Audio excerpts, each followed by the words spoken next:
Praise the lord. ఇంతవరకు దైవజనులు కొద్ది మాటలు తెలియచేసి ఉన్నారు. సమయములో నేను ఒక చిన్న మాట చెప్పి ప్రార్థన చేస్తాను. ఎందుకంటే సమయము అయినది, అయినను మనం దేవుని మాటలు వినాలి కాబట్టి బైబిల్ గ్రంథంలో నుంచి యెషయా గ్రంథము 38వ అధ్యాయము 38వ అధ్యాయము 16వ వచనాన్ని జాగ్రత్తగా చదువుదాం. 16.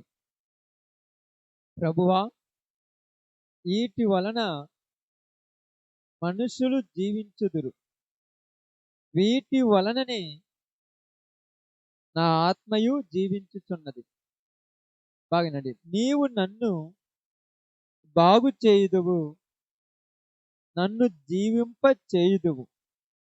మిక్కుటమైన ఆయాసము నాకు నెమ్మది కలుగు చేయుటకు కారణమాయను. నీ ప్రేమ చేత నా ప్రాణమును నాశనమను గోతులో నుండి విడిపించితివి. నీ వీపు వెనక తట్టు నా పాపములన్నీయు పారవేసితివి. దేవుడి వాక్య భాగం మన మధ్యలో ఆశీర్వదించును గాక. ఆమేన్. కూడి వచ్చినందరికీ ప్రభునామములు, శుభములు, వందనములు. తోటి దైవజనులు కూడా మా యొక్క వందనాలు తెలియజేయుచున్నాను. జాగ్రత్తగా మీకు ఒక విషయం నేను చెప్పి త్వరగా నేను ముగిస్తాను. ఈరోజు మనం తెలుసుకోవాల్సింది ఏంటంటే, యేసు ప్రభువును ప్రజలు నమ్మలేకపోవటానికి ప్రధానమైన కారణం ఏంటంటే, పరలోకం ఉందో లేదో మనకు తెలియదు. బాగానండి. పరలోకం ఉందో లేదో మనకు తెలియదు. అందుకనే ప్రపంచంలో భూమి మీద ఉన్నటువంటి సమస్తమైనటువంటి కార్యకలాపాలు ఉన్నాయి కదా, ఆ కార్యకలాపాలలాగే యేసు ప్రభు విషయానికి వచ్చినప్పుడు కూడా మనం ఏదో క్యాజువల్గా చేసుకొని వెళ్ళిపోతున్నారు అంతే. క్రిస్మస్ పండుగ వచ్చినప్పుడు, ఈస్టర్ పండుగ వచ్చినప్పుడు ఏదైనా బుద్ధి పుడితే నెలకో 10 నెలలకో ఒక ఆదివారం పూట బాగుండదులని కూర్చోవటం కోసం. రెండోది, మన కుటుంబాలలో అందరి ఇళ్లలో ఏదో ఒక బొమ్మలు ఉన్నాయి కాబట్టి మన ఇంట్లో కూడా యేసు ప్రభు బొమ్మ ఉండాలి. ఎందుకు ఇలా ఉందంటే, అందరికీ దేవుడు ఉన్నాడు, మనకు కూడా ఒక దేవుడు కావాలని యేసు ప్రభుని అలా తెచ్చుకున్న వాళ్ళమే కానీ నిజముగా యేసు ప్రభుని ఎందుకు నమ్మాలో తెలియకనే ఈరోజు చాలా మంది వెనుకబడిపోయారు. ఈరోజు నేను నమ్మటానికి గల కారణం ఏంటంటే, యేసు ప్రభు పరలోకానికి మార్గమని నేను నమ్మాను. నా గురించి ఇదిగో రాజుకు తెలుసు బాగా, మీకు కొద్దిగా తెలుసు, అమ్మాయి రాణి ఉంది కదా, అమ్మాయి తెలుసు. ఎందుకంటే నేను పుట్టినప్పుడు ఉన్నాను కాబట్టి.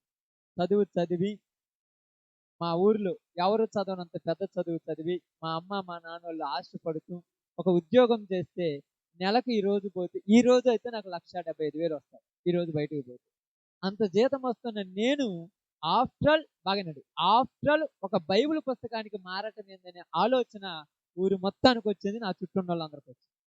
ఈరోజు చాలా మందిని చూస్తే నాకు అసలు ఏం ఆశ్చర్యం అవుతుందంటే, యేసు ప్రభువుని ఏం చేస్తున్నారంటే అవసరానికి ఉపయోగించుకుంటున్నారు. ఇళ్లలో దేవుడు శుక్రవారం చేసుకుంటారు, శనివారం చేసుకుంటారు, మంగళవారం చేసుకుంటారు, బుధవారం చేసుకుంటారు. మనం కూడా ఆదివారం చేసుకుందాం అంట. అంతకు మించి ఏమైనా ఉందా? ప్రత్యేకంగా నీ జీవితాన్ని తెగించి యేసు ప్రభు కోసం నిలబెట్టగల శక్తి ఏమైనా ఉందా మన దగ్గర? మనం ఏదైనా ఒక విషయంలో యేసు ప్రభువు కోసం నేను ఏదైనా చేయగల సామర్థ్యం నా దగ్గర ఉందని ఏమన్నా చెప్పగలమా? ఇక్కడికి వస్తే మొక్కుబడులు తెలుగుతాయి, ఇక్కడికి వస్తే జీవితాలు ఏమన్నా కష్టాలు ఉంటే తీరిపోతాయి, రోగాలు ఉంటే పోతాయి, ఏదైనా సమస్యలు ఉంటే పోతాయి. అలాగని ప్రార్థన చేస్తున్న మనకేమైనా రోగాలు రావా? పచ్చిగా చెప్తున్నాను. నేను యేసు ప్రభువుని నమ్ముకొని నేను నా జీవితంలో 2012లో ప్రార్థనకు పోతున్నాను. అంత తర్వాత నమ్ముకున్నాను. మా పెళ్ళి 13 సంవత్సరాలు. మరి మాకు పిల్లలు పుట్టలేదు. యేసు ప్రభు దేవుడు కాదా? నిజం. నమ్మకం అనేది దాని మీద ఉండాలంటే లోక సంబంధమైన వాటి మీద కాదు, జీవితాన్ని పరమార్థం చేసే దాని మీద నమ్మకం ఉండాలి. అందుకని ఇక్కడ ఒక రాజు మాట్లాడుతున్నాను, నేను చెప్తున్నాను. ఒక రాజు, ఈ రాజు పేరు హిజ్కియా. ఏం పేరయ్యా? హిజ్కియా. ప్రభువా, వీటి వలననే మనుషులు జీవించదురు అన్నారు. ఏటి వలన అన్నా? ఒక 10 నిమిషాలు ఏనండి, తర్వాత నేను కూడా వస్తాను, ఇంటికి పోదాం అందరం. ఏటి వలన జీవిస్తారు అక్క మనుషులు? అమ్మా నేను పోబెట్టుదన్నా, పొద్దున పోయి ఆ నెత్తిని గొడ్డేసుకొని ఆ మాగాళ్ళు పోయి కాళ్ళు పీకితే 500 ఇస్తారు. వాక్యం చదివితే ఇస్తారక్క? చెప్పండి ఎవరన్నాడా? మేము మిరగాయలు కొనిపోతే 250 ఇస్తారు. నువ్వు ఏదైనా కూలి పనికి పోతే కట్టెలు కొట్టడం పోతే ఒక 500 ఇస్తారు. ఈ వాక్యం చదివితే ఇస్తారా గారు? ఉద్యోగం చేయకుండా డబ్బులు వస్తాయా? నిజం, నేను నిజాలు ఎట్నే మాట్లాడతాను. ఊరని చెప్పండి అక్క, మీరు పని చేయకుండా డబ్బులు వస్తాయక్క? మరి రావు. మరి దేవుని వాక్యం వల్లే జీవిస్తున్నారని ఏం చెప్తుంటే మనం నమ్ముతాం? అంత పిచ్చోళ్ళమా? అక్కడ నుంచి ఆయన చింతకుండా నుంచి ఆయన ఏదో ఒక బావుటో పెట్టుకొని 2 బాక్సులు పెట్టుకొని ఎగేసుకొని వస్తే, ఇక్కడ నుంచి ఇంకొక ఆయన వచ్చి ఆయన చెప్తే, ఇక్కడ నుంచి ఇంకొక ఆయన చెప్తే మేము పిచ్చోళ్ళమా ఇంటమా? వినాలంటే దాని వెనక ఒక రుజువు ఉండాలి కదా, దాని వెనక ఒక పరమార్థం ఉండాలి కదా. అందుకని ఇక్కడ ఏమన్నాడంటే ఈటి వలనే మనుషులు జీవిస్తారని ఎందుకన్నాడంటే ఈయన చరిత్ర మనకు కావాలి. రాజులు 2వ గ్రంథము, జాగ్రత్తగానండి. రాజులు 2వ గ్రంథము 18వ అధ్యాయము, 2వ రాజుల గ్రంథము 18వ అధ్యాయము చూద్దాం. చాలా జాగ్రత్త, కొద్ది నిమిషాలు. 18వ అధ్యాయము 3వ వచనం నుంచి నిదానంగా చదువుదాం. 3 నుంచి నిదానంగా చదవండి. తన పితరుడైన దావీదు చేసినట్టు అతడు యెహోవా దృష్టికి పూర్ణముగా నీతిని అనుసరించెను. చదవండి. ఉన్నత స్థలములను కొట్టివేసి విగ్రహములను పగలగొట్టి దేవతా స్తంభములను పడగొట్టి మోసే చేసిన ఇత్తడి సర్పమును చిన్న భిన్నములుగా చేసెను. దానికి ఇశ్రాయేలీలు నెహుష్టాను పేరు పెట్టి దానికి ధూపము వేయుచు వచ్చి ఉండిరి. ఇక్కడ ఆ యొక్క హిజ్కీ అనేటువంటి ఒక రాజు, ఆయన యొక్క తండ్రి పేరు అక్కడ రాయబడింది. ఏం పేరు అంటమ్మా? చూడండి, ఆహాజు కుమారుడు. ఆహాజు ఆయన తండ్రి. ఆ తండ్రి ఏం చేశాడంటే అంటే ఇశ్రాయేలీలు యూదులు సపరేట్ అయిపోయారమ్మా. అది మీరు జాగ్రత్తగా వినాలి. చరిత్ర మీకు ఇప్పుడు చెప్పను, మీకు అవసరమైంది చెప్తాను. ఈ ఆహాజు ఏం చేశాడంటే ఉన్నత స్థలములను కట్టించాడు. ఉన్నత స్థలములు అంటే తెలుసా? బాగానండి. దావీదు దేవుణ్ణి నమ్ముకున్నాడా లేదా చెప్పండి. మీకు తెలిసినంత వరకు దేవుని నమ్ముకున్నాడు. అందుకే మన నెలలు అందరి పేరు దావీదు అని పెట్టుకుంటాం. క్రిస్టియన్ పాలలు ఎక్కువ డేవిడ్ రాజు, కింగ్ డేవిడ్ అని ఉంటాయి. దావీదు దేవుని నమ్ముకున్నాడు. దావీదు కుమారుడి పేరు ఏం పేరు? సొలొమోను. ఈయన కూడా దేవుణ్ణి నమ్ముకున్నాడు. తర్వాత ఈయన భార్యలు ఏం చేశారంటే ఆయన్ని తిప్పేశారు పక్కకి. ఏం చేశారమ్మా? తిప్పేశారు పక్కకి. తిప్పడం ఏంది? ఈ సొలొమోనుకు ఒక భార్య అయితే మాట బాగుండు. 1000 మంది భార్యలు మనోడికి, 700 మంది భార్యలు, 300 మంది ఉంపుడు గత్తలు. చరిత్రది, ఇది నిజం. ఈ 300 మంది 700 మంది మొత్తం ఏం చేశారంటే సొలొమోనుకు మెంటల్ లేపారు. మనం ఒక భార్యతో మెంటల్ లేపారు తెలుసా లేదా? ఒక భార్య అంటే మనకు మెంటల్ ఎక్కువ. ఎందుకంటే ఎన్ని చేసినా ఆమెదే నెగ్గాలి సార్, ఆమెదే నెగ్గాలి. ఎంత చేసిన చివరికి ఆమెది నెగ్గకపోయింది అనుకోండి, యుద్ధం జరుగుతుంది. ఇప్పుడు 1000 మంది ఏం చేశారంటే తన తండ్రి అయిన దావీదు చేసినట్టు చేయలేకుండా చేశారు. దావీదు ఏం చేశాడు తెలుసా? దేవుని ఆలయాన్ని కట్టించి దేవుని ఆలయానికి ధూపము వేయుచు దేవుని ఆలయములో మందిర ఆవరణములో పనులు జరిగిస్తూ దేవుని ఇష్టానుసారంగా చేస్తూ ఆ పనిని సొలొమోను కూడా చేయమంటే సొలొమోను భార్యలు చేయమన్నారంటే మా తల్లిదండ్రులు ఊరు తెలుసా? మేము అమ్మోనీలము, మోయాబీలము, అమాలేకీలము, మా తల్లిదండ్రులకు కొన్ని దేవతలు ఉన్నాయి. నన్ను పెళ్లి చేసుకున్నావు కాబట్టి నా దేవుడికి ఒక గుడి కట్టమంటే దేవుని మందిరం కట్టిన సొలొమోనే అమ్మోనీయుల దేవత గుడి కట్టాడు. దేవుని మందిరం కట్టిన సొలొమోనే అమాలేకీయుల దేవత గుడి కట్టాడు. ఇలాగా ఒక్కొక్కరికి ఒక్కొక్క గుడి కట్టుకుంటూ వచ్చాడు. ఎంతమంది గుడులు కట్టిన తర్వాత నిజమైన దేవుని మర్చిపోయాడు. ఏడ పాత పడిపోయిందిగా, చెప్పడానికి ఊరు లేరుగా, తల్లిదండ్రులు ఉండరా, వాళ్ళ మాటలు అసలు వినే రోజులు అయ్యి. భార్యలు వచ్చిన తర్వాత తింటారా? అసలు తింటాం రోజు చెప్పండి. నేను కూడా తింటాను అనుకున్నా. అప్పుడప్పుడు అంటుంది, నువ్వు మీ అమ్మ వాళ్ళ దగ్గర పొద్దు గూకులు అంటున్నావు కదా, మా అమ్మ వాళ్ళ దగ్గర ఒక్కొక్కసారి చేసుకోమంటే ఎందుకయ్యా పాపం అంటే నీ అమ్మోళ్ళు వద్దని నా దగ్గర పంపించాను నేను. నీకు అర్థం కాలా? మాకొద్దు, నువ్వు 18 సంవత్సరాలు దాడితే మాకు బరువమ్మా, నువ్వు మా ఇంట్లో ఉంటే మా కొడుకు పెళ్లి కాదు, మా కుమార్తెలకు పెళ్లి కాదు, 18 సంవత్సరాల తర్వాత నువ్వు వేరే ఇంటికి పోవాలి, వెళ్ళమని నా దగ్గరే పంపించింది మీ అమ్మోళ్ళే. అందుకే బండి మీద ఎక్కించి ఏడ్చి 4 కన్నీళ్ళు పొద్దుకు పడితే ఉండలేక మన అంత లేదు ఆనంద బాష్పాలు, ఉండలేక అనుకుంటారా ఆనంద బాష్పాలు. హమ్మయ్య! బరువు దించుకున్నాను. పంపించిన తర్వాత నీవొచ్చి నీ పద్ధతులు నాకు నేర్పియాలనుకుంటున్నావు. సొలొమోను భార్యలొచ్చి సొలొమోను భార్యల పద్ధతులు నేర్పించాడు. ఇప్పుడు సొలొమోను ఏం చేశాడంటే, వాళ్ళ పద్ధతులు నేర్చుకొని భ్రష్టుడైపోయారని రాయబడింది. పాడైపోయాడు. ఇప్పుడు ఆ విధంగా అలవాటైపోయిందక్కడ. ఇప్పుడు ఆహాజు గొడక ఉన్నత స్థలమును కట్టించాడు. అలా కట్టించినప్పుడు ఇశ్రాయేలీయులకి ఏం జరిగిందంటే, మోసే ఒక సర్పాన్ని ఎత్తాడు. ఇత్తడి సర్పం అంటారు దాన్ని. ఈ సర్పాన్ని ఎత్తితే సర్పానికి ధూపమేత్తన్నారు. సర్పానికి ధూపం ఏయొచ్చా? సర్పం ఎందుకు వాళ్ళకొచ్చింది తెలుసా మీకు? మీకెవరికైనా తెలుసమ్మా? సర్పం ఎందుకు పెట్టాడక్కడ? వాళ్ళకు రోగాలొస్తుంటే దేవుడిని ప్రార్థన చేస్తే, దేవుడు ఒక సర్పాన్ని ఎత్తి కట్టమంటే, ఆ ఇత్తడి సర్పాన్ని గడితే, ఆ సర్పం వైపు చూసినోడికి రోగం పోయింది. చెప్పింది మోషే. దేవుడి ప్రకారం చెప్పాడు, పెట్టాడు, రోగం పోయింది. కొన్ని రోజులకి ఈళ్ళేం చేశాడు? సర్పానికి గుడి కట్టి సర్పాన్ని పూజించారు. ఇది పెట్టించింది ఎవరు? మోసే. దేవుడు చెప్పింది కదా! ఇప్పుడు ఈ యొక్క ఆహాబు వచ్చి ఏం చేశాడు? హిజ్కియా వచ్చి ఏం చేశాడంటే, మా నాన్న కట్టించిన ఈట వల్ల మా వోళ్ళ బతుకులు పాడైపోయాయి. బాగా అర్థం చేసుకోండి. మా నాన్న కట్టించిన ఈట వల్ల మా వోళ్ళ బతుకులు పాడైపోయాయి. ఎందుకు పాడైపోయాయి? మేము పోయేది కూడా ఆడికే కదా! మేము చేసింది కూడా మోసే ఇతర సర్పానికే కదా! తప్పేందంటే, సర్పం దగ్గరికెళ్ళి ధూపమేత్తన్నాడు, వచ్చి వ్యభిచారం చేస్తున్నాడు. సర్పం దగ్గరికెళ్ళి ధూపమేత్తన్నాడు, వచ్చి మద్యపానం తాగుతున్నాడు. సర్పం దగ్గరికొచ్చి ధూపమేత్తన్నాడు, వచ్చి ఇంటి దగ్గర దొంగతనాలు, పాడు పనులు చేస్తున్నాడు. సర్పం దగ్గర పోయి టెంకాయ కొడుతున్నాడు, ఇంటి దగ్గరికి చెప్తున్నాడు. ఎవరైనా అడిగితే మేము గూడక మోసే సర్పాన్నే పూజిస్తున్నాం. పూజ చేయకూడదమ్మా యేసు ప్రభు. అది తప్పు. యేసు ప్రభుని పూజించకూడదు అయ్యగారు. మీరు ఎప్పుడైనానండి. యేసు ప్రభుని ఏం చేయాలి? అనుసరించాలి. పూజించడం వేరు, అనుసరించడం వేరు. ప్రపంచంలో ఏ దేవుళ్ళు అని పేరు పెట్టిన వాళ్ళని అనుసరించం. ఎందుకంటే వాళ్ళని అనుసరిస్తే మనకు ఎక్కువైపోతాయని. మరిచిపోయి ఒకవేళ ఎగ్జాంపుల్ ఏమనుకోవచ్చు, 16,000 మంది ఒక ఆయన చేసుకున్నాడు. ఆయన అనుసరిస్తే మనకు ఎట్లా ఉంటుంది చెప్పండి? ఇంట్లో ఒప్పుకుంటారా? ఇంకొక ఆయన ఉన్నాడు, ఒక ఆమెని అన్నాడు, ఆయన అనుసరిస్తే అలాగా భార్యను 10, 15 సంవత్సరాలు బయటకు పంపాలి. ఒప్పుకోడుగా? అంటే ఎందుకు చెప్తానంటే, యేసు ప్రభుని ఎందుకు అనుసరించమంటున్నానంటే, యేసు ప్రభువుని అనుసరిస్తే అందరినీ ప్రేమిస్తా. యేసు ప్రభుడు ఉంది ఇదే. ఈ రోజు జనాలు ఎలా మారిపోయారంటే ప్రపంచంలో, మనం కూడా క్రిస్టమస్ రోజు వచ్చాము, బాగా డెకరేషన్ చేసుకున్నాం, ఆ రోజు చికెన్ బిర్యానీ వండుకున్నాం, ఇంటికి బంధువుల్ని పిలుచుకున్నాం, ఆ రోజు ప్రార్థన పాస్టర్ గారు వచ్చారు, 10 నిమిషాలు ప్రార్థన పెట్టాడు, అయిపోయింది. మేము మరలా మా ఇష్టం వచ్చినట్టు తిరుగుతున్నామంటే, దేవుడు ఇక్కడ అంటున్నాడు, అలాంటి చేసుకున్నారు కాబట్టి ఆ ఇతర సర్పంచ్ తగలబెట్ట. ఈరోజు జనాలు ఏం చేశారంటే ఇళ్లలో ఫోటోలు పెట్టుకున్నారు, కానీ ఈ దేవుని యొక్క వాక్యం మనసులో లేదమ్మా. దేవుని యొక్క వాక్యం మనసు ఉంది. భయం ఉందా? అసలు భక్తి ఉందా? ఈ యొక్క జీవితానికి నేను ఇలాంటి పనులు చేయకూడదని ఆలోచన ఉందా?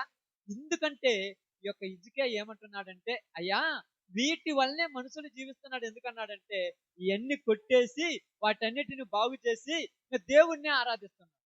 ఇలా దేవుణ్ణి ఆరాధిస్తున్న నేనకు మరణకరమైన రోగం వచ్చింది. ఇప్పుడు బాగానండి. చెడ్డ పనులు చేసిన వాళ్ళకి రోగం వస్తే అదొకటి అనొచ్చు. అన్ని మంచి పనులు చేశాడు, ఇప్పుడు ఆయనకు రోగం వచ్చిందా? ఇప్పుడు ఏమనాలి చెప్పండి? ఏమంటారమ్మా తల్లి గారు? ఏమనరా? ఆమేన్. నిన్ను కాదు నన్నే అన్నారు. రోజు యేసు ప్రభు ప్రార్థన ఆటు చేసుకొని సిస్టం పెట్టుకొని ఒక నలుగురిని తీసుకొని రోజు పోతున్నాం, నీకు బిడ్డలు నీలేదేంది అన్నారు నన్ను కూడా. మరి ఇప్పుడు హిజ్కియాకు మరణకరమైన రోగం వచ్చింది కదా, ఇప్పుడు హిజ్కియాను కూడా ఏమన్నారంటే, దేవుడు దేవుడు అన్నావు, నీకే రోగం వచ్చింది, ఏం చేయాలి? ఏం చేయాలి చెప్పండి? మీరు పెట్టుకోవాలిగా. నిజమా కాదు చెప్పండి? సమస్య వస్తే సమాధానం ఎతకము, సొల్యూషన్ ఎతకము, దాన్ని వదిలేసి కొత్త దారికి వెళ్ళిపోతాం. ప్రపంచం మొత్తం అదే దారిలో ఉంది. అందుకనే ప్రతిదీ జీవితం ముగించే వరకు ఊరుండరు, మధ్యలోనే ఆగిపోతారు. సమస్య వస్తే సమాధానం వెతికితే ముందు పోతారు. ఇప్పుడు ఒక ఉదాహరణకు వరి వేస్తున్నారు, ఏదో అగ్గి తెగులు అంటారు. అగ్గి తెగులు వచ్చిందని దున్నేయకూడదు, దానికి మందు వాడాలి. మందు కొడితే వరి ఏమవుద్ది? అగ్గి తెగులు పోతుంది, పంట వస్తుంది. అలాగే ఇప్పుడు ఉన్నటువంటి దేవుని నమ్ముకున్నామని చెప్పుకుంటున్నటువంటి విశ్వాసుల జీవితాలు ఏమైనాయి అంటే, సమస్య రాగానే ఫుల్ స్టాప్ పెట్టేసి కొత్తదాన్ని ఎదుగుతున్నారు. ఆడికి పోయినా సమస్య వస్తే ఇంకొకటి ఎదుగుతున్నారు. ఎందుకంటే మనం చెప్పుకుంటే మన ఎంటుకలు అన్నిటికంటే ఎక్కువ ఉన్నాయి మనకు కావాల్సింది. ప్రతిదానికి రోజుకు ఒక కొత్త పేరు పట్టుకోవచ్చని తెలుసు మీకు? రోజుకు ఒక కొత్త పేరు. నా పేరు మీద కూడా అవసరమైతే గుడి కట్టేస్తాను నేను ఏదన్నా ఇంత చేస్తే. ఏమింత చేస్తే గుడ్డ లేకుండా నేను కూర్చుంటే నన్ను కూడా దేవుడని గుడి కట్టేస్తాను తెలుసా? నేను నిజాలు చెప్తున్నాను. ఇక్కడ హిజ్కియా మంచి పనులు చేసినందుకు ఆయనకు రోగం వస్తే ఎక్కడికి పోలేదంట ఆయన. ఇంటిలోనికి వెళ్ళి గోడ దగ్గరికి వెళ్ళి కూర్చొని ప్రార్థన చేస్తున్నాడు. ఏమన్నాడంటే, ప్రభువా నేను ఎలాంటోనో నీకు తెలుసు. ఈ ప్రజలతో నాకు పని లేదు. నాకు ఎందుకు ఈ పరిస్థితి వచ్చిందో అది నీకు బాగుగా తెలుసు. నువ్వు ఎందుకు పంపించావో నీకు తెలుసు. కాబట్టి ఈ రోజు నీ చిత్తమైతే, నీకు ఇష్టం ఉంటే నన్ను బాగు చేయను. ప్రార్థన అంటే పొద్దుగూకులు ఏం చేయాలి ఆయన, నన్ను బాగు చేయమని. దేవుడు ఏమన్నాడంటే, ఇదిగో హిజ్కియా దగ్గరికి వెళ్ళి యెషయా ప్రవక్త చెప్పు అన్నాడు. ఏమన్నాడు? దేవుడు నువ్వు కన్నీళ్లు విడవటం చూశాడు, నీ ప్రార్థన ఆలకించాడు, నీకు 15 సంవత్సరాలు ఆయుష్ ఇచ్చాడు. ఆయుష్ ఇచ్చిన తర్వాత ఏం చేయాలి? ఏం చేయాలి? ఆయుష్ ఇచ్చిన తర్వాత దేవుని సన్నిధిలో ఉండాలని మనం చెప్పాలి. నిజంగా చెప్తున్నాను, మీరు ఏమనుకోవచ్చు. ఈ రోజు దేవుని దయ వలన మాత్రమే ప్రతి మనిషి ఊపిరితో ఉంటున్నారు. రేపు ఉదయకాలానికల్లా ఏమవుతుందో మనకు తెలియదు. కానీ బతికామంటే ఎవరి దయ? ఆయుష్ ఇచ్చాడు కదా. మరి ఆయుష్ ఇచ్చాడని దేవుడు పని చేస్తున్నారు ఎవరన్నా? చెప్పండి. మీరు అందరూ అదే అంటున్నారు కదా, ఆయుష్ ఇచ్చాడు కాబట్టి దేవుడు పని చేస్తున్నాడు, ఇది చేయాలి, చేయలేదు పనికిరానోడు అట్టోడు ఎందుకు అసలు అని చంపేస్తే బాగుంది అన్నారు. ఇప్పుడు నేను కూడా నా తోటి ఉన్నాడు, రేపు పొద్దున కాలం పోతున్నాం, ఇద్దరం మంచం మీద పడుకుంటే ఒకళ్ళు లేచారు, ఒకరు చచ్చిపోయాడు. ఇప్పుడు వాడు ఆయుష్ తీసేసారు, నా ఆయుష్ ఇచ్చాడు, ఇప్పుడు నేను కూడా దేవుడు పని చేయాలి కదా. మీరు అందరూ అంతే కదా. మనతో ఉన్న వాళ్ళు ఊరు ఈ రోజు లేరుగా, మనకంటే ముందున్న వాళ్ళు ఊరు లేరుగా, వాళ్ళు వెళ్ళిపోయారు, మనం ఉన్నామంటే మనకు ఆయుష్ ఊరు ఇచ్చాడు దేవుడు. అందుకే అక్కడ అంటున్నాడు, ప్రభువా వీటి వలనే మనుషులు జీవిస్తారు. వేటి వలన? తిండి వల్ల, నీళ్ళ వల్ల, వీటి వల్ల కాదు మనుషులు జీవించేది. నువ్వు మాట ఇస్తే మనుషులు బతికేస్తారంటే, నువ్వు బతుకంటే బతుకుతారు, నువ్వు బతకొద్దంటే బతక. అప్పుడప్పుడు చెప్తారు కదా మీరు కూడా. ఇంకా భూమి మీద నూకలు ఉన్నాయి కాబట్టి ఆ యాక్సిడెంట్ నుంచి తప్పించుకున్నాడు. దేవుడి దయ ఆడ గుర్తొచ్చాడు. ఎలాగ దేవుడు అనేది ఇక్కడ గుర్తొస్తుందా? దేవుడి దయ. దేవుడి దయ వల్ల బతికాను, మళ్ళా అదే మురికొంతలో పోతున్నానంటే దేవుడు దయ చూపించింది. బాగా గమనించి ఆలోచించండి. హిజ్కియా చెడ్డ వాటి అన్నిటిని పడగొట్టాడు. అక్కడ ఏమి లేవమ్మా, దేవతా స్తంభాలు, ఉన్నత స్థలాలు ఏమి లేవు. అంత దేవుని మందిరమే, దేవుని ఆరాధన జరుగుతుంది, అంత కరెక్ట్గా ఉంది, అంత పర్ఫెక్ట్ గా జరుగుతుంది. అయినా హిజ్కియాకు మరణకరమైన రోగం. ఈరోజు మనం అర్థం చేసుకోవాల్సింది, మనము ఉన్నత స్థలాలు కొట్టేస్తున్నాం కానీ మనలో ఉన్నటువంటి అహంకారం అనే ఉన్నత స్థలాన్ని కొట్టేయటం లేదు. మనలో ఉన్నటువంటి లెక్కలేనితనం అనే ఉన్నత స్థలాన్ని కొట్టేయటం లేదు. మనలో ఉన్నటువంటి దౌర్భాగ్యం అనే ఉన్నత స్థలాన్ని కొట్టేయటం లేదు. మనలో ఉన్నటువంటి చెడు మనసు అంటే వ్యభిచార మనసు అనే ఉన్నత స్థలాన్ని కొట్టేయటం లేదు. మనలో ఉన్నటువంటి దురాభిమానం అనే ఉన్నత మనసు కొట్టేయటం లేదు. ఓరక నా ఇంట్లో ఉన్నటువంటి, నిన్నటి దాకా మా నాన్న నాకేం పేరు పెట్టాడు తెలిసి వెంకటేశ్వరం పెట్టాడు. నేను పోయేసి అది తీసేసి దాని స్థానంలో ఇదిగో నేను 250 రూపాయలు పెట్టి కొనుక్కున్నాను. 250, 300 ఇప్పుడు అంతే. అది తీసేసి ఆ స్థానంలో అది పెట్టినంత మాత్రం నేనేమన్నా యేసు ప్రభు భక్తుని అవుతాను అనుకున్నావా? నిజంగా చెప్పండి, అవుతానన్నా? ఎందుకు గానంటే గోడ మీద ఉన్న బొమ్మ తీసేసాను కానీ మనసులో ఉన్న బొమ్మను తీసేది. చాలా బొమ్మలు ఉంటాయి, చెప్పుకుంటే తీరే బొమ్మలు కాదు, చాలా ఉంటాయి. ఇందాక దైవజనం చెప్పారు చూడండి, అననీయ సప్ఫీరాకు మనసులో ఏ బొమ్మ ఉంది? ఏ బొమ్మ ఉంది? పచ్చనోటు అనే బొమ్మ. దాన్ని ఎవరైనా ఇచ్చేస్తారా? ఉదాహరణకు అయ్యగారు ఒక మాట చెప్పారు, నాకు ముందు తెలుసుంటే ఎప్పుడో దీనికి చాలా చేశాన్ని, లేట్ అయిపోయింది, ఇప్పుడు చెయ్యాలంటున్నాడు. ఎవరన్నా కష్టపడి ₹1 ఇస్తారన్నా? రిటైర్డ్ అయిన తర్వాత నా కొడుకులకు, నా మనవలకు, మనవరాలకు వాళ్ళకి అకౌంట్లో బ్యాంక్ బ్యాలెన్స్ చేసి వాళ్ళకి ఎల్ఐసీలు అయ్యి కడతానంటారు కానీ చర్చికి నేను రాని చర్చికి నాకేం పని అని అనుకోమన్నా? నిజంగా అనుకుంటాం వాళ్ళు చెప్పండి. అసలు ఎవరన్నా ఇస్తారా? పరిచిపోయి కింద పోతుంటే మనం జోబులు వేసుకున్న ₹2 పిల్ల కింద పడిపోతే 3 సార్లు దుమ్మెత్తి మా దుమ్మంతా. ఏమైందంటే ఏం లేదంట, మళ్ళీ కాలుతాట అంటాం. ముందుకు పోతాం, వచ్చి కాలుతాట. అంటే రూపాయి పిల్లపోతేనే పోనొక్కలేము, 100,000 ఊరిస్తారు వెళ్ళేం. ఎందుకు చెప్తున్నానంటే మనస్సులో అది ఒక బొమ్మ. ఆ బొమ్మ తీసేస్తే కానీ మనం ఇవ్వగలం. మనస్సులో కొన్ని బొమ్మలు ఉంటాయి మనకు. ఆ బొమ్మలు ఎందుకు తీసేయమని చెప్తున్నాను? ఆ బొమ్మ ఉంటే దేవుడు గోడ మీద ఇదిగో ఏడున్న బొమ్మను తీసేసి 3 పెడితే పెట్టొచ్చు. అదేమన్నా అంటదా, నా మీద ఎందుకు పెడతాను అంటారు? మీరు ఇవన్నీ చేస్తుంది, నేను ఎక్కడున్న రేకును నాకు పెడతామని ఎప్పుడైనా అడిగిందా? అది అడగదు. అందుకని మన హృదయం అడుగుద్ది. ప్రార్థన చేసుకుంటుంది. ఏం ప్రార్థన? చేసావా, వాట్సాప్ తీసావా, ఎవరెవరు మెసేజ్లు పంపించారా, టీవీ ఆన్ చేసామా, ఎవరికి ఏం జరిగిందా, ఎక్కడ ఏముందా, మనం పొద్దున్న లేసామా, ఎవరు పనికి పిలుస్తారా, ఏంది ఇంకా ఎవరు పిలవలేదా, ఇదే మన మనసులో ఉంటుంది. కానీ మోకాళ్ళ మీద కూర్చొని ప్రార్థన చేయాలన్న మనసు ఊరికన్నా ఉందా? నేను అదే చెప్తాను. ఏ ఊరు వెళ్ళినా కూడా, ఏ ప్రాంతానికి వెళ్ళినా, స్వార్థకి వెళ్ళినా గోడ మీద బొమ్మలు తీసేసాం కానీ మనసులో బొమ్మలను తీసేయాలా. అది పోతే హిజ్కియా చేసిన ప్రార్థన నువ్వు చేస్తావు. ప్రభువా, వీటి వలనే మనుషులు జీవిస్తారు. ఏటి వలనంటే, నువ్వు బ్రతకమంటే నేను బ్రతుకుతాను, నువ్వు చనిపోమంటే నేను చనిపోతాను. నువ్వు బ్రతకమంటేనే బతుకుతాను, లేకపోతే నేను బతకను. అందుకేమన్నాడు తెలుసా? నేను చేసిన పాపాలు ఉన్నాయి, నేను పాపని కాదన్నట్టు ఆయన కూడా అన్నాడు. నా పాపాలను నువ్వేం చేశావు? ఏం చేశావు? నీ వెనక వీపు తట్టు పారేస్తావు. దేవుడు మర్చిపోయారు, ఈరోజు మనం మర్చిపోవటం అన్నమాట. వచ్చి ప్రార్థన చేస్తాను. నేను ఎవరికి తప్పు చేశాను, ఇది చేశాను అన్నాను. దేవుడు ఏమన్నాడు? క్షమించాను పో ప్రకాష్, నీ జీవితం మొత్తం బాగుపడుకు అన్నాడు. నేను మాత్రము ఆ దారిని గుణకల్లా గుర్తొస్తాను. దారిని గుణ గుర్తురావు. దేవుడు మర్చిపోయి నేను మర్చిపోవాలి. అప్పుడు అంటాను, మర్చిపోదాం అనుకున్నా, నా వల్ల కావట్లేదు. ఎందుకు వల్ల కావట్లేదు? ఎందుకు వల్ల కావట్లేదు? ఎందుకు వల్ల కావట్లేదు అంటే, ఆ స్థానంలోనికి వేరే నిజంగా చెప్తానన్న నచ్చ మనం ఏం చేస్తాం? గుట్లు పెట్టుకుంటాం, మర్చిపోతాం లేదమ్మా. మా ఊళ్ళో చాలా మంది నిమ్మకాయ కొరుకుతారు. నిమ్మకాయ కొరికినంత మాత్రం మర్చిపోతాం. అదొక నమ్మకం. నిమ్మకాయ కొరికిన ఏమన్నా అవుద్దేమో, నిమ్మకాయ కొరికిన ఏమన్నా అవుద్దేమో, నిమ్మకాయ కొరికిన ఏమన్నా అవుద్దేమో. తర్వాత ఒకసారి తెగించిపోయి తాగి ఇంకేం కాదు, ఎన్ని నిమ్మకాయలు కొరికితే ఏమవుతులే. కానీ నీ మనస్సు కంట్రోల్ పెట్టుకోవాలి, నీ ఆలోచనల కంట్రోల్ పెట్టుకోవాలి, నీ హృదయం కంట్రోల్ పెట్టుకోవాలి, నీ దృష్టి కంట్రోల్ పెట్టుకోవాలి. నువ్వు పోతున్న దారిలో దరిద్రం నీ కళ్ళమ్మడి కనపడితే, ఛీ, అది నేను చూడకూడదు కదా అని నువ్వు అనుకుంటే నువ్వు కంట్రోల్ ఉంటావు. అలాంటి నిగ్రహమైన మనసు నీకు ఉండాలంటే. నేను చెప్తున్నాను చూడండి, మనస్సులో నిగ్రహం లేకుండా నువ్వు ఏం చేయటం నీ వల్ల కాదు.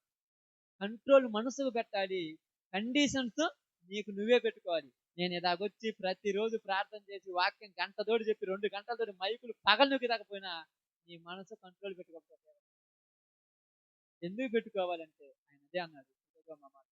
38:17 38:17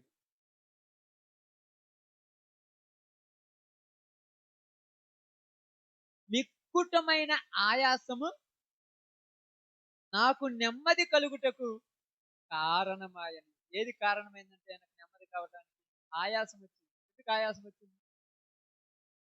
ఆయాసం ఎందుకు వచ్చింది? రోగం వచ్చి ఒక పిట్ట అన్నాడు. ఆ పిట్ట ఒక చిన్న పిట్టలాగా చూడండి, ఆ పిట్ట ఊగినట్టు నేను కుయ్యి కుయ్యి కుయ్యి అని మంచంలో ఊగుతుంటే అప్పుడు నన్ను ఊరు పట్టించుకోకపోతే ఆ టైంలో గుర్తొచ్చావయ్యా దేవుడా అంటున్నాడు. గుర్తొస్తాడు దేవుడు. మంచంలో పడి ఊగుతున్నప్పుడు కన్న కొడుకు దగ్గర పోతే రారంటే, ముసలివాడు నీకు రోగాన్ని పడ్డాడు, నీకు పెట్టనే దిక్కు లేకపోతే మళ్ళీ అందరూ పోతు గూగులు పని పాటకు నీ మంచం కాడ కూర్చుంటేనా అర్థమనమన్నా.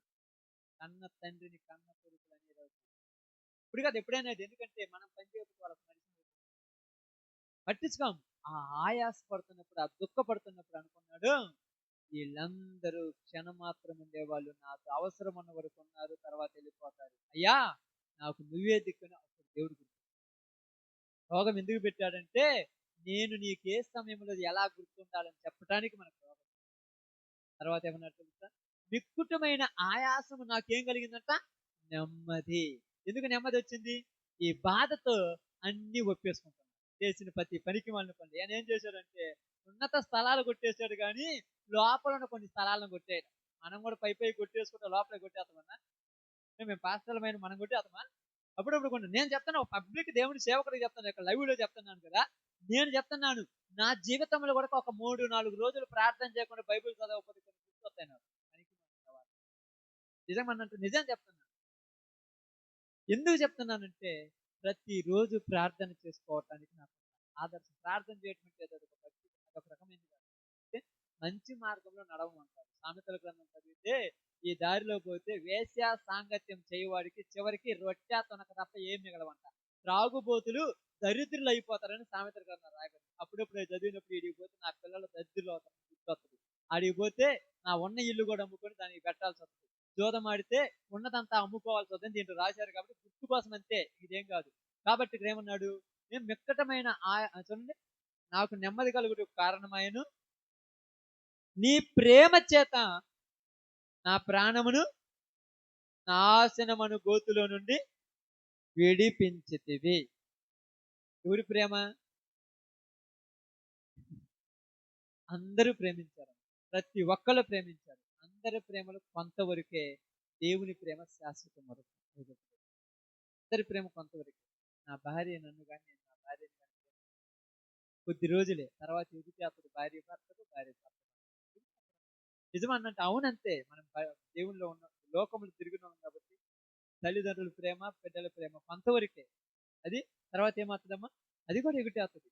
అన్ని ఎగుటేస్తాయి. కానీ దేవుని ప్రేమ శాశ్వత కాలం. ఎందుకు ఇలా చెప్తున్నాను? ఈ హిజ్కియా రాజు అయిన తర్వాత ఒక మాట రాశాడు. యా నన్ను అందరూ ప్రేమిస్తారు అనుకున్నాను, ఎవరు నన్ను ప్రేమించలా. ఈ రోజు నీ ప్రేమ తర్వాత వీళ్ళందరూ వేస్ట్. డబ్బు వేస్ట్, బంగారం వేస్ట్, ఆస్తి వేస్ట్, ఐశ్వర్యం వేస్ట్, సంపద వేస్ట్, అన్నీ వేస్ట్. ఎందుకంటే నేను బతికున్నానంటే నీ మాట వలన. ఈరోజు ఎందుకు యేసు ప్రభు నమ్ముకోవాలనంటే నేను చెప్తానండి, మీరు నిజంగా మీరు ఏదైనా అనుకోండి, కానీ భూమి మీద చచ్చిపోయిన తర్వాత పరలోకం పోవటానికి రోగాలు పోతాయని, అవి పోతాయి, ఇవి పోతాయని రెండోది, అది సెకండ్. అవి కాదన్నట్టు నేను పోతాయి నేను చెప్పట్లా. ఎందుకు చెప్పట్లేదంటే వాటి దగ్గరే తీసుకపోతే మిళితమైపోయింది. కొన్ని డిస్టర్బెన్స్ ఉంటాయి అక్కడ. నేను కాళ్ళు నొప్పి చేసి నేను ప్రార్థన చేసుకుంటే మా అన్న కూడా, మా ఫ్రెండ్ ఒకడు ఉన్నాడు, కాళ్ళు నొప్పి చేసి నేను విభూతి రాస్తాను. విభూతి యేసుప్రభు ఒకటేనా కదా? అందరి దృష్టిలో అంతే కదా? అంతరం గడుచుకుంటే పోయింది. అంతరము యేసుప్రభు ఒకటేనా? అందువల్ల నేను చెప్తున్నాను, యేసు ప్రభుని ఎందుకు నమ్మాలని ఎవరైనా అడిగితే పరలోకం పోవటానికి ఏనే మార్గం నమ్ముకున్నాను. కడుపులు నొప్పితే వచ్చింది, పిల్లల పుట్టకపోతే నమ్ముకుంటే మా ఊర్లో కామన్. మేము అడిగిపోతే పుట్టింది, అందుకని వెని చెప్పినా నేను నేనేమో ఆమె చెప్పాలి అవసరం. నీకు ఆడిపోతే పుట్టిన దేవుడు ఇవ్వాలనుకున్నారు, పుట్టాడు. ఆడిపోవాలి ఇరిగిపోవాలి అన్నారు. కాబట్టి మీ అందరికీ నేను చెప్పిన ఉన్నత స్థలములను పుట్టేయటం నేను చెప్తున్నాను. కానీ ఇప్పుడు మేము వచ్చి ప్రార్థన పెట్టామని ఒకవేళ మీరైతే ఉండర్లట, మీ ఇళ్లలో ఉన్నటువంటి ఏదన్నా అక్కడ బొమ్మలు మాత్రం మీరు మారారని నేను అస్సలు నమ్మను. మీరు మారారని రుజువు ఏంటంటే ఆ బొమ్మ ఉన్నా లేకపోయినా నీ హృదయంలో ఉన్న బొమ్మ. ఏ బొమ్మ ఉందో మీ హృదయం? డబ్బు బొమ్మ, లోకం బొమ్మ, ఆలోచనల బొమ్మ, ధన బొమ్మ, ఇవన్నీ చేయని వాటి గురించి పేర్లు ఎత్తకుదిరే. ఏదేంటది ఆ బొమ్మలో పోతే అప్పుడు నీలోనికి తీసుకుపోస్తాడు. ఎజుకి అన్నాడు, నేను బతికటానికి కారణము నువ్వే గనుక నా జీవితాంతం నేను నీ దగ్గర ఉంటానని కొన్ని రోజుల తర్వాత ఏం చేశాను? గర్వించి పాడైపోయాడు. దాని గురించి చరిత్ర. కాబట్టి ఈరోజు మీ అందరూ చెప్తున్నారు, ఉన్నత స్థలములు పుట్టేసి ఉంటారు మీ అందరూ. అంతకుముందు పాతుంటారు, వస్తుంటారు, కామన్. నేను చెప్పను. ఎందుకంటే ఇప్పుడు మనం ఎక్కడికన్నా అత్తలలో కడిగిపోయినప్పుడు వాళ్ళు అడుగుకున్నప్పుడు మనం కూర్చోవడం అంతే. వాళ్ళు వద్దన్నా కూడా మన మనసులో ఉన్నది, కానీ మనం ఏమంటామంటే ఏమన్నా అనుకుంటామని కూర్చొని వస్తుంటాం అంతే. అంత మాత్రాన్ని మీరు చేసిరని నేను ఎప్పుడు అన్నాను. అది నిజం కాదు. నిజం ఏంటంటే నీ హృదయంలో ఉంది. ఆ హృదయంలో ఉన్నది ఎప్పుడైతే బలంగా ఉంటుందో అప్పుడు ఎవరు చెప్పినా అక్కడ బలం కావాలి, ఇక్కడ బలం అనుకోవాలి. నేను మన పెళ్లి జరుగుతుంది, నాడికి పోయినంత మాత్రం అవుద్దా? మొదక వద్దా? కాబట్టి మీ అందరికీ చెప్పేది, ఇప్పుడు ఉదాహరణకు మీరు పెళ్లి జరిగిస్తారు, ప్రార్థన పెళ్లి చేసినంత మాత్రాన్ని మీరు అందరూ దేవుని నమ్ముతారు? అస్సలు నమ్మండి నేను. ఎందుకంటే అంతే. నిజంగా నమ్మినోడు ఏం చేస్తాడు తెలుసా? జీవితాన్ని దేవుని కోసం త్యాగం. ఎందుకు చేసావంటే నా జీవితం యేసు ప్రభు పాపాన్ని విడిచిపెట్టాను, నీతి పనులు చేస్తున్నాను. అది ప్రార్థన నేర్పించింది. యేసు ప్రభు నేర్పించేది ఏంటంటే పాపాన్ని విడిచిపెట్టి నీతి పనులు చేయి. ఆ నీతి పనులు చేస్తే పరలోక రాజ్యం పోతారు. అంతకు మించి ఎవరేం చెప్పినా కూడా నా ఎంసీఏ పట్టా దించేస్తాను. ఎందుకంటే వాటి కోసం అయితే 5 లక్షలు 10 లక్షలు ఇచ్చేసి ఎన్ని వస్తాయి? డబ్బు పెట్టుకున్నది ఏదైనా పరలోకం తప్ప. ఏదైనా కొనొచ్చు డబ్బుతో. డబ్బుకున్న విలువ దేనికి లేదు ప్రపంచం. ఆ డబ్బుని జయించేదే దేవుని ప్రేమ. ఆ ప్రేమ మనం సంపాదించుకోవాలంటే ఏమని చెప్తున్నాడైనా? ప్రభువా, మనుషుడు రొట్టె వలన మాత్రం కాదు, నీ నోటి నుండి వచ్చే మాట వలన జీవిస్తాడు. వైఎస్ రాజశేఖర రెడ్డి కానీ, ఇందిరాగాంధీ కానీ, లేకపోతే జయలలిత కానీ, లేకపోతే ఎన్టీ రామారావు కానీ డబ్బులు లేకుండా చచ్చిపోయింది.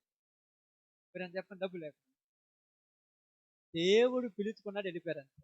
ఈరోజు మనము కూడా ఎన్ని ఉన్నా, బలగం ఉన్నా, ఆస్తి ఉన్నా, అంతస్తున్నా, ఏదున్నా ఉండదు. దేవుడు ఉండమంటే ఉంటాం, పొమ్మంటే పోతాం. అలా ఉండమన్న దేవుడు ఉన్న 4 రోజులు మంచి పనులు చేసి ఆ రాజ్యానికి రమ్మన్నాడు. అందుకోసం ఇవన్నీ తీసుకొని ఊరూరు తిరిగేది నేను ప్రతిరోజు. ఎందుకయ్యా నీకు ఇదంటే వాళ్ళకి తెలియదు, చెప్పినా అర్థం కాదు. చెప్పే టైం వచ్చేలోపు ఏమంటారు తెలుసా? ఒకరోజు ₹100 లేకుండా ఊరకపోయిరమ్మా. ఫీజుకి డబ్బులు కావాలి కదంటే, ఇదిగో ఈడ ఇరుక్కపోయానుగా. అది వాళ్ళనేది. ఏమనలేరు. అందుకని ఇది హృదయంలో ఉంటే బయట ఉన్న డబ్బు అయ్యగారన్నారు, నేను ఎంతైనా ఇచ్చేస్తా. అది హృదయంలో లేదు. దాని మీద ఆశ ఉందా ఈ హృదయంలో? హృదయంలో దేని మీద ఆశ ఉంది? దేవుని రాజ్యంలో మా ఊరు కూడా బాగుపడాలి. మా ఊర్లో వాళ్ళందరూ ప్రార్థనకు రావాలి. అందరూ దేవుణ్ణి నమ్ముకోవాలి. నా వంతుగా నేను ప్రభువా నువ్వు ఇచ్చిన దాంట్లో నేను ఇచ్చేది ఆఫ్టర్ కొంచెమే. కానీ నువ్వు నా జీవితాన్నే మార్చావు. అలాగా మా అన్నదమ్ములు, మా సహోదరి సహోదరులు, మా బంధుమిత్రులు వీళ్ళందరూ మారితే నాకు బాగుంటుందని సంతోషపడ్డాను. ఆ సంతోషం మీ జీవితాల్లో కలగాలంటే హిజ్కియా లాగా ఉన్నత స్థలములను మీరు గుర్తియాల్సింది. నీలో ఉన్న ఉన్నత స్థలాలను గుర్తించండి. అప్పుడు దేవుడి రాజ్యానికి వారసుడు అవుతారు. ఓకే, అందరూ తల వంచండి, ప్రార్థన చేస్తాను. అందరూ కూడా ప్రార్థన చేయండి. స్తోత్రం దేవా, స్తోత్రం. పరిశుద్ధుడు, మహోన్నతుడు, మహిమ కలిగిన దేవా, మీ పాదాలకు శుభాలు.